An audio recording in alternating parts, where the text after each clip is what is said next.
আবারও ওয়েলকাম সবাইকে ডিজি ব্যাকগ্রাউন্ডে। অ্যাকাউন্টস অ্যান্ড ইম্পোর্ট, এইখান থেকে আপনি আপনার অ্যাকাউন্টে যদি পাসওয়ার্ড আপনি চেঞ্জ করতে চান, আপনার জিমেলের পাসওয়ার্ড আপনি এখান থেকে চেঞ্জ করতে পারবেন।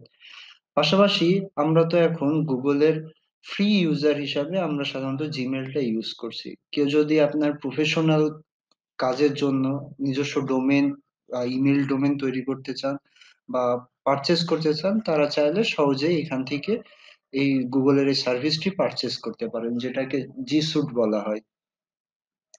দেন আপনি যদি আপনার কোনো থার্ড পার্টি ইমেল ক্লায়েন্ট, যেমন আউটলুক বা হটমেল বা ইয়াহু থেকে আপনার ইমেল বা আপনার আদার্স যে মেল রিলেটেড যে ইনফরমেশন গুলো, যেমন কন্ট্যাক্টস, এগুলো আপনি যদি ইম্পোর্ট করতে চান, তো আপনি সহজে এখানে অটোমেটিক আপনার জিমেলের এগেনস্টে ইম্পোর্ট করে নিতে পারবেন। পাশাপাশি আপনি যদি মনে করেন যে অ্যাজ এ সেন্ডার হিসাবে আপনার ইমেল এবং পাশাপাশি আরো একটি ইমেলকে শো করবে, তো আপনি চাইলে সেই ইমেল অ্যাড্রেসটি এখান থেকে অ্যাড করতে পারেন। ওকে। আরেকটি ফিচার হচ্ছে, আপনি যদি অন্য কোনো ইমেলের আহ, অন্য কোনো ইমেলের বা আপনি অন্য কোনো জিমেলের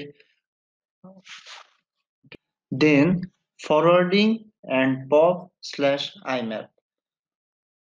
পপ কে আমরা যদি ফুল ফর্মে বলি তাহলে দাঁড়ায় হচ্ছে পোস্ট অফিস প্রোটোকল, আর আইম্যাপ কে বলে ইন্টারনেট মেসেজ অ্যাপ্লিকেশন প্রোটোকল। আমরা এখন এই দুটি বিষয় নিয়ে আলোচনা করব। সো ফরওয়ার্ডিং হচ্ছে, আপনি চাইলে এখানে আপনি যদি এমনটি মনে করেন যে আপনার এই জিমেল অ্যাড্রেসে যে ইমেল গুলো আসবে সেগুলো আপনি অটোমেটিক্যালি আর একটি কোনো জিমেল অ্যাড্রেসে ফরওয়ার্ড করবেন, সো আপনি চাইলে সেই অপশনটি এখান থেকে এনেবল করে নিতে পারেন, সেই ইমেল অ্যাড্রেস এবং পাসওয়ার্ড বসিয়ে। দেন অটোমেটিক আপনার এই ইমেল অ্যাকাউন্টে বা জিমেল অ্যাকাউন্টে যে ইমেল গুলো আসবে সেগুলো অটোমেটিক অপর যে জিমেল অ্যাকাউন্টে আপনি অ্যাড করলেন সেখানে অটোমেটিক চলে যাবে। দেন পপ, আপনি যদি কোনো থার্ড পার্টি অ্যাপ্লিকেশনের সাথে আপনার জিমেলটি ইন্টিগ্রেট করতে চান, তো সেক্ষেত্রে আপনাকে পপ এবং আইম্যাপ এনেবল করে নিতে হবে। পপ এবং আইম্যাপের ভিতর পার্থক্য হচ্ছে, আপনি যখন পপ প্রোটোকল ইউজ করবেন তখন যে মেসেজটি সেন্ডার আপনাকে পাঠিয়েছে সেটি অটোমেটিক আপনার ডিভাইসে বা ওয়ার্ক স্টেশনে ডাউনলোড হয়ে যাবে, সো সেটি পরবর্তীতে আর কোনো কপি আপনি পাবেন না।